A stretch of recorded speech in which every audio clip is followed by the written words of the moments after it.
Hola amigos, bienvenidos a Hablemos de Política. Estamos con el exministro de Salud y además, por supuesto, colaborador importante de política mediante sus videocolumnas, Víctor Zamora. Le damos la bienvenida. A propósito de, esta noticia que se está desarrollando en los últimos días a partir de la publicación de un estudio, ¿no?, de un organismo adscrito a Salud que cuestionaba la efectividad de la hidroxicloroquina, la ivermectina y la acitromicina.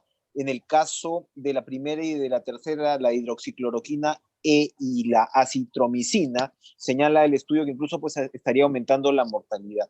Del otro lado, bueno, esto tuvo pues consecuencias porque se despidió a la difusora, ¿no?, de este estudio, a la directora de esta institución, pero al mismo tiempo se ha retirado estos medicamentos para lo que se refiere a la hospitalización. En el caso de la ivermectina, sin embargo, la evidencia en contra supuesta que se presentaría a raíz de la lectura que he hecho sería mucho más tenue, porque hemos visto que la ivermectina se había usado en muchos casos como de alguna manera en el primer nivel de atención o incluso en la atención domiciliaria para combatir los síntomas del COVID-19. Entonces estamos en este punto, se ha excluido del tema de hospitalización, pero doctor Zamora, yo le quería preguntar, me parece que en muchos casos no se había hablado de uso precisamente para hospitalización, en el caso de estos medicamentos. ¿Qué nos puede decir al respecto? Bueno, Enrique, en primer lugar, muy buenos días. Muchas gracias por la entrevista. Gracias. En segundo lugar, lamentar que la consecuencia de la publicación de un estudio pues, genere evidencias para el debate haya sido el retiro de la persona responsable de esta unidad, que justamente una de sus funciones es producir información para la toma de decisiones. Eso es lamentable, no en sí, no a favor o en contra del estudio propiamente dicho, sino de la propia institución. En tercer lugar, el estudio tiene fortalezas y tiene debilidades. Las fortalezas es mejor que la opinión de expertos, que es lo que hemos venido utilizando para tomar nuestras decisiones. El Ministerio de Salud, como institución, formó un comité de expertos con las mejores mentes, las personas o los profesionales más experimentados del Perú para que recomendaran al Ministerio de Salud, en este caso al ministro, pero al Ministerio de Salud y al Perú en general, qué medicamentos utilizar. Al inicio se sabía poco, teníamos un virus nuevo, poquísima información. Y sobre esa poca información y sobre el juicio de expertos, se dijo, usemos la hidroxicloroquina y la ivermectina en el primer nivel de atención y la acitromicina en la hospitalización. Y así se hizo los protocolos. El protocolo justamente tiene un llamado que dice, esta recomendación está hecha sobre poca evidencia. Y así hemos procedido. Lo hicimos además porque como en el sector público se demoran las compras, teníamos que apurarnos en tomar la decisión y comprarnos. Y empezamos a distribuir.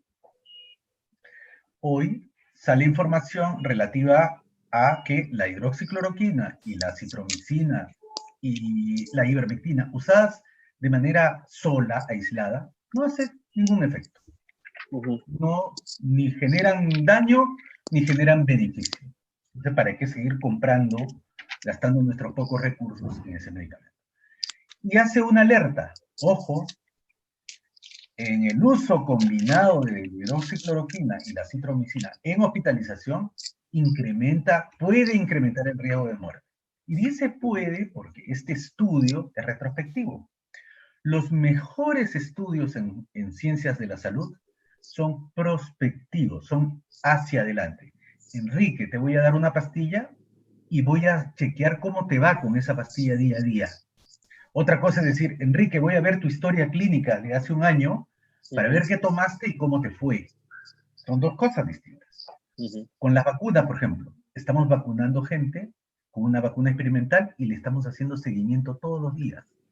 Estudio prospectivo. Y además estamos viendo, nadie sabe qué medicamento. Es una ciencia bien sofisticada. Eso no lo tenemos para los medicamentos. Entonces, ¿es mejor que lo que teníamos antes? Sí. ¿Es el mejor estándar de estudios? No. pero hemos avanzado. Así es. Ahora, yo quería detenerme en el caso de la ivermectina, porque efectivamente la hidroxicloroquina parece que adquirió ribetes controversiales antes, ¿no? Ya en julio la OMS había recomendado, pues, ¿no? Descontinuarla en el tratamiento de COVID, pero la ivermectina parecía, pues, un medicamento que había surtido o había, pues, ayudado, sobre todo en determinadas regiones, en el oriente del país, donde se comenzó a fabricar también, pues, incluso de manera local. Se sabía que la ivermectina era, pues, una especie de antiparasitario, usualmente consumido también en la selva, ¿no? Por, digamos, razones prácticamente geográficas y las características, ¿no? Que tiene este con determinadas enfermedades. Cito lo que dice la nota del comercio hoy, dice: en el caso de la ivermectina, un fármaco, como digo, antiparasitario, no existen todavía pruebas concluyentes que validen su aplicación como terapia para el COVID-19. Experimentos in vitro mostraron efectos prometedores en células infectadas con SARS-CoV-2, pero eso no es suficiente. Es decir, no estamos hablando de un descarte del medicamento como tal. Efectivamente. Y nuevamente volvemos a la controversia. Tenemos miles, millones de personas contaminadas. El decisor tiene que decidir. Enrique, acá tenemos una droga prometedora. ¿La compramos para el Perú o no la compramos para el Perú? Y tú me preguntarás, bueno, ¿qué beneficios tiene? Bueno, parece que tiene algunos beneficios. ¿Y genera algún daño? Y en el caso de la ivermectina es una de las drogas más usadas en el mundo. Tiene una larga historia de uso. Entonces, cuando uno revisa la bibliografía, ¿qué daño podríamos causar? Menores. No hay realmente mayor problema con la ivermectina. No tenemos certeza de su beneficio, pero tenemos certeza de que es una droga segura. Se distribuye en todo el país y, como tú bien lo has dicho, hospitales ya lo producen, regiones ya lo producen, algunos han tomado decisión de, contra la norma, distribuirlo, incluso para prevenir, que no existe tal indicación. Pero hasta ahora no se retira. No se retira a pesar de que no genera ningún beneficio probado, tampoco un efecto deleterio probado, pero sí hay un tema como gestor público que un día la Fiscalía, la Contraloría y otros agentes del periodismo preguntarán, ¿por qué compró una droga que no tenía ningún beneficio?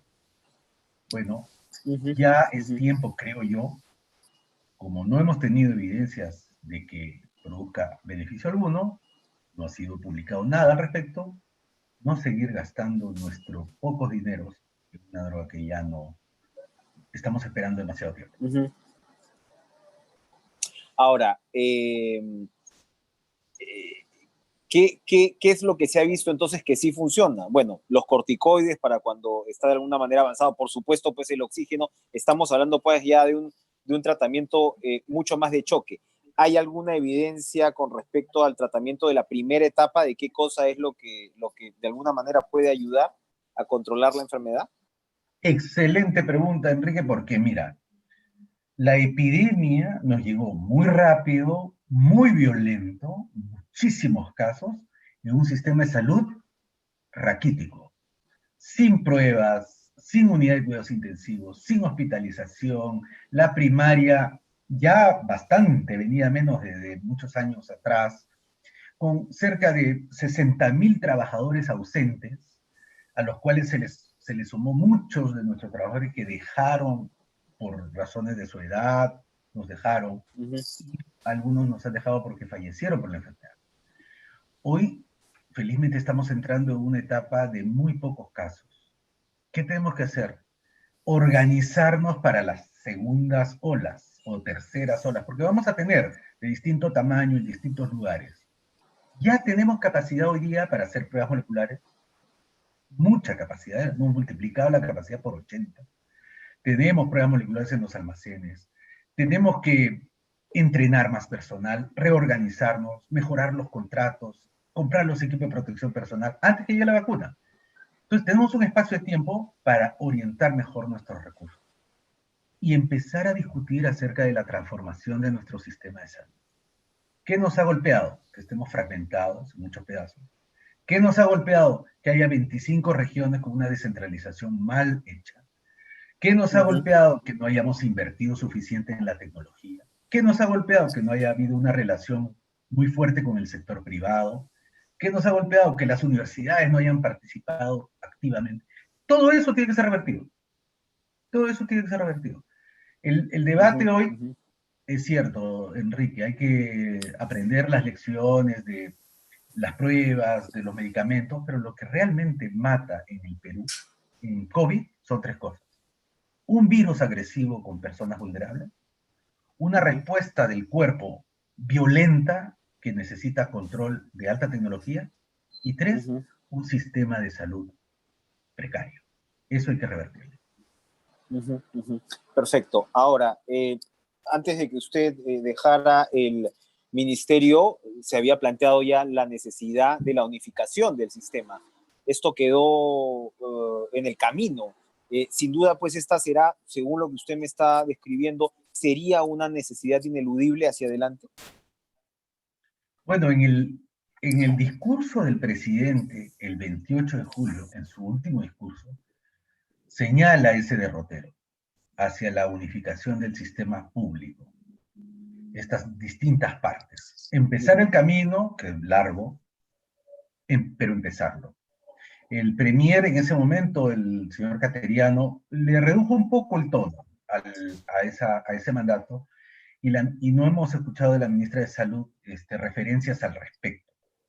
Pero en realidad, uno de los grandes mensajes que nos deja esta epidemia hacia adelante es transformar nuestro sistema de salud porque nuestro pueblo recibe una salud muy precaria, de muy mala calidad, y necesitamos revertir eso. Y no me refiero solamente al público, Enrique.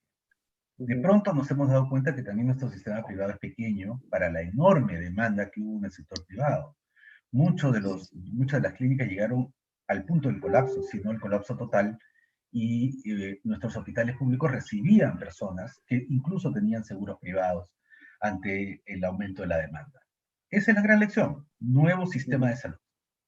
Bien, ahora vamos hacia algo mucho más inmediato. Ahora mismo usted hablaba de prepararnos para las segundas olas. Vamos a tener que esta transformación y ojalá sea planteado pues como un tema de campaña central, ¿no? Pero tenemos una advertencia y una alerta muy clara sobre un foco tan simple, ¿no? Pero potencialmente tan peligroso como las playas.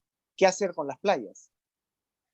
Bueno, la pregunta del millón hoy día, ¿abrimos las playas o no? Porque estamos enfrentados a una debilidad institucional muy grande. Si nosotros decidimos cerrar las playas, eso necesita una fuerza de control enorme que no tenemos. En cada playa del país, en todo nuestro litoral, tendría que haber la Policía Nacional y incluso el Las Fuerzas Ejército Armadas, funcionando. una militarización de las playas. Y francamente, hay, no voy a decir más importantes, pero nuestras Fuerzas Armadas, nuestras fuerzas policiales no son enormes y no podemos estarnos todos los días cuidando playas. La segunda opción, dejar que las playas estén abiertas. El problema no es la playa. El Ujú, problema es cómo llega nuestro pueblo a la playa. En buses, en microbuses, en colectivos, atiborrados. ¿Es la playa el lugar de contaminación? No, va a ser ujú. el transporte hacia y desde la playa. Por supuesto que en la playa también va a haber contaminación, me imagino agua dulce, me imagino cualquier playa pública, popular, Ujú. va a ser muy difícil controlar y más difícil lo del transporte. Entonces ahí comunicar, comunicar, comunicar, comunicar y eventualmente habilitar con mascarillas y mascarillas y mascarillas, porque controlar el acceso hacia y desde no creo que sea posible debido a la dificultad institucional que tenemos en el. Para ir redondeando, usted acaba de hablar las mascarillas y efectivamente quienes, digamos, es una suerte de albur, pero quienes nos ha de alguna manera tocado trabajar en estas circunstancias, nos hemos dado cuenta, otra vez, no hay madera por acá, pero la tocaría, ¿no? Que efectivamente la mascarilla, la higiene permanente y la distancia, dado el caso, permite que no te infectes, ¿no? Que es el caso de uno y de quienes lo rodean de alguna manera profesionalmente. O sea, no hay cuentos ahí. Pero se habla últimamente de que la única forma de explicar este contagio, como usted señala, de millones de personas tan masivo a nivel mundial, es que efectivamente esto esté en el aire, esto esté por medio de los aerosoles. ¿Esto terminaría de explicar la situación o su olfato? Acá hablamos un poco también de percepciones, probablemente no de estudios completamente establecidos. Nos dice más bien que esto se ha debido a el mal uso de la mascarilla, el mal uso de los mecanismos de protección que ya conocemos. Es una combinación, no hay una sola explicación. Cuando tú hablas de aerosoles, efectivamente, se contamina a través del aire, porque el virus tiene un espacio de 1 metro, 2 metros para viajar. Pero una cosa es en la playa, en el parque, en la calle, abierto, y otra cosa es en un microbús, en un ascensor, en un edificio, en una casa, donde el aerosol está concentrado. Nosotros tenemos que usar en todos los casos, especialmente donde está cerrado, nuestra mascarilla, nuestro protector facial y eventualmente no tocar la superficie si eso fuera posible. Mantener la distancia, cosa que es bien complicado en el Perú. Mantener la distancia en el mercado, en el micro, en el banco, es muy difícil. Entonces, como igual vamos a salir, es mejor ir bien protegido. Otra cosa, Enrique, tenemos otros 3 retos muy importantes. De acá a 6 meses, vacunar 13 millones de personas en el caso que tengamos la vacuna. Garantizar que esas elecciones, donde se van a ir 21 millones de peruanos en un solo día, a cerca de 240.000 mesas de votación, también tiene que ser un ejercicio que no sea un ejercicio masivo de contagio, sino seguro para votantes y miembros de mesa. Y tercero, regresar a nuestras aulas. Cerca de 2 o 2.5 millones de niños y niñas vamos a regresar a las escuelas con cerca de medio millón de profesores auxiliares administrativos. Y esa también tiene que ser una operación segura. Todo eso entre marzo y abril. Entonces nuestro sistema tiene que planificar desde ahora cómo vamos a hacer eso sin que se conviertan en eventos que nos traigan pacientes hacia los hospitales. Bien, y ahora sí, para terminar, a propósito del tema de las vacunas, lo hablamos antes para una nota de política. Usted había advertido y compartía, creo yo, la inquietud por el tema de que hasta ahora lo que tengamos cerrado prácticamente en términos de laboratorios privados sea solamente Pfizer. Ayer se anunció que será 1 millón de vacunas las que lleguen a partir de enero, se supone, si es que todo sale bien, pero el cuestionamiento que siguen advirtiendo varios especialistas es el tema del ultracongelamiento que requiere solamente esta vacuna. El resto de la vacuna requiere requieren o una cadena de frío o un nivel en algunos casos de congelamiento, pero acá estamos hablando de este ultracongelamiento que lleva a 80 grados bajo cero. Los especialistas advierten y reiteran que el Perú, al menos en su logística, no está en capacidad de garantizar una cadena de frío con esas características. ¿Qué nos puede decir al respecto? Bueno, efectivamente no tenemos esa capacidad hoy. No la tenemos. Lo que yo he escuchado de nuestras autoridades es de que fortaleceríamos esas capacidades. Y lo que estamos a la espera es ver el plan, cómo va a ser el plan de implementación de esas capacidades para una de esas vacunas. Pero no es solo la cadena de frío, es dotar de la protección a nuestro personal. Son millones de equipos de protección personal. Comprar jeringas, la logística del transporte, los sistemas de información. Y otro tema que poco se discute es el mapeo de las personas que van a recibir la vacuna. Una cosa es vacunar al personal de salud, que sabemos quiénes son, dónde están, en qué lugar trabajan, y otra cosa es encontrar a cada persona obesa, a cada persona hipertensa, a cada persona diabética que necesite esa vacuna en el Perú. Esa es una tarea de registro desde ahora, desde el diagnóstico, saber dónde viven, para que eventualmente le llegue la vacuna hasta la casa. Porque no queremos que vayan a los establecimientos, hay que vacunarlos allá.